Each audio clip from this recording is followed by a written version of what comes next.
त्रिलोकपुर इलाके में आज से करीब 3 साल पहले 22 फरवरी 2017 को सिलेंडर ब्लास्ट हुई थी, जिसमें एक मां ने अपने 8 साल की बच्ची को खो दिया था। त्रिलोकपुरी इलाके में 3 साल पहले गैस सिलेंडर फटने से अर्चना नामक महिला जल गई थी और साथ में उसके 2 बच्चे और एक बच्ची जल गए थे, जिसमें से उनकी एक बच्ची की मौत हो गई थी।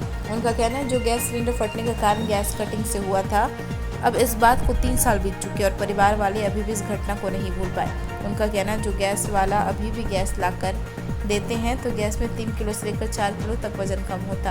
और जब हम उनसे पूछे कि आप किस गैस में एजेंसी है तो उन्होंने बताया कि हमारे गैस एजेंसी का नाम पेलिकन गैस एजेंसी, मालिक का नाम राजकुमार शर्मा, त्रिलोकपुरी में उनकी एजेंसी है। परिवार वालों का कहना है गैस एजेंसी वालों पर कार्रवाई होनी चाहिए क्योंकि गैस एजेंसी हमारी जान से खेल रही है और हम चाहते हैं कि किसी जान से खिलवाड़ ना हो। पूर्वी दिल्ली से रवि डालमिया की रिपोर्ट। आपका मेरा नाम अर्चना। अर्चना जी, 3 साल पहले आपके साथ एक घटना हुई थी, सिलेंडर जो ब्लास्ट हुआ था, क्या किस तरीके से हुआ था, क्या हुआ था?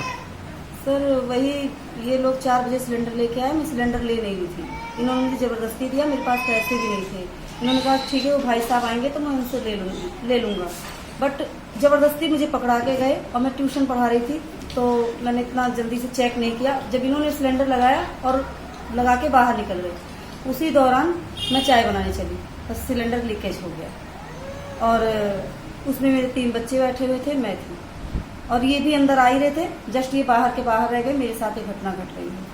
तो मैं ये कहना चाहती हूँ कि क्या होता है जो घटना मेरे साथ घटी है वो किसी और के साथ ना घटे। ये लोग सिलेंडर लेके आए तो इनका आई कार्ड जो भी कोई हो प्रूफ वो चेक करके तभी सिलेंडर। तो ये जो सिलेंडर लेके आते हैं क्या उसमें कोई चोरी करते हैं, क्या करते हैं सिलेंडर? हाँ, ये लोग 2-4 किलो चुराने के चक्कर में औरों की जिंदगी बेकार करते, जैसे कि मेरी जिंदगी बेकार कर दी इन लोगों ने। मेरी लड़की भी खो चुकी है, 8 साल की बेटी मेरी यहाँ नहीं है दुनिया में, जो कि इनका ही सारा कारण है और चुराने का कारण ही सारा। तो अब ये जिम्मेदारी किसको छोड़ते हैं कि ये क्या सरकार इस पे क्या करे? एजेंसी पे। और जो इनके राजकुमार जी मालिक हैं, इनका मतलब कोई भी रिस्पांस सही नहीं मिला। इनकी सबसे पहली गलती है जो कि इन्होंने ये जिंदगियां ली है और मेरे को इस हालत में छोड़ा है। नाम है आपका? इंद्र त्रिपाठी। इंद्र जी, क्या आप लोग जो एक फेसबुक में आप डाल रहे हैं जी क्या है वो चीज़?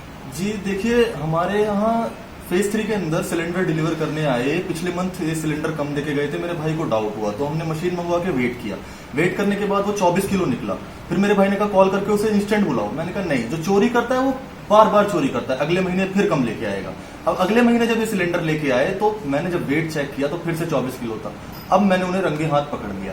अब प्रॉब्लम यहाँ गैस कम की नहीं है, प्रॉब्लम यहाँ इसकी है कि 22 फरवरी 2017 को मेरी दीदी के यहाँ सिलेंडर ब्लास्ट हुआ था और ब्लास्ट का रीजन सिर्फ यही था कि वो गैस चुराते थे और 2-3 किलो गैस की वजह से 100% में से 1% के केस भी अगर होता है तो वो 1% केस पूरे घर को बर्बाद करके रख देता है, उसकी आने वाली जिंदगी बर्बाद करके रख देता है। तो बस इसीलिए मैंने एजेंसी का रुख किया। एजेंसी का रुख करने के बाद वहां पे बहुत सारे लूप होल्स मिले। लूप होल्स ये थे कि वहां पे जो डिलीवरी बॉयज हैं उनके ना एम्प्लॉय आईडी है, ना वो कहीं रजिस्टर्ड हो रखे हैं, ना वो किसी एचपी से रजिस्टर्ड हो रखे हैं। सिंपल सी बात ये है कि जो रोड पे सिलेंडर लेके निकलते हैं वो अपनी जान को खतरे पे डाल के निकलते हैं और जिन कंज्यूमर्स के यहाँ सिलेंडर पहुंचाते हैं उनकी जान भी खतरे में डालते हैं।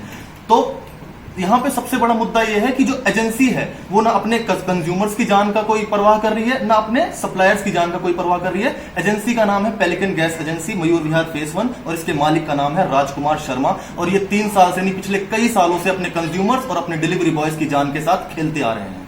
तो इसमें आप लोग क्या चाहते हैं? हम इसमें यही चाहते हैं कि सरकार, मिनिस्ट्री ऑफ पेट्रोलियम या फिर कोई भी जो हायर अथॉरिटीज हैं इसका ब्यौरा लें।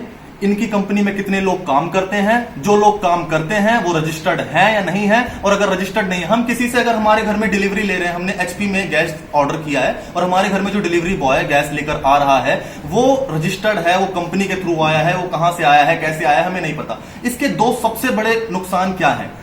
अगर एचपी का कोई एम्प्लॉय है जो डिलीवरी बॉय है जो रजिस्टर्ड नहीं है, वो आए, उसके माथे पे तो नहीं लिखा वो क्रिमिनल है, वो कोई रेप कमिट कर दे या कोई मर्डर कमिट कर दे या कोई थेफ्ट कमिट कर दे या कोई भी क्राइम कमिट कर दे, तो उसका रिस्पॉन्सिबल कौन होगा? हिंदुस्तान पेट्रोलियम या राजकुमार शर्मा या पेलिकन गैस एजेंसी?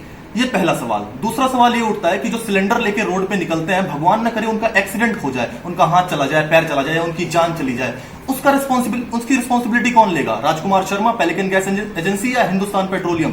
एंड सबसे बड़ा सवाल जो देख रहे हैं उनसे मैं रिक्वेस्ट करना चाहूंगा, आपके घर में अगर कोई सिलेंडर लेके आए तो उसको चेक करो या ना करो, लेकिन उसकी आइडेंटिटी जरूर चेक करो, उसका आई कार्ड जरूर मांगो। आई कार्ड मांगने के बाद ही आप उस सिलेंडर को रिसीव करो, क्योंकि तुम्हें नहीं पता वो जो आया है एम्प्लॉय वो रजिस्टर्ड है या नहीं है।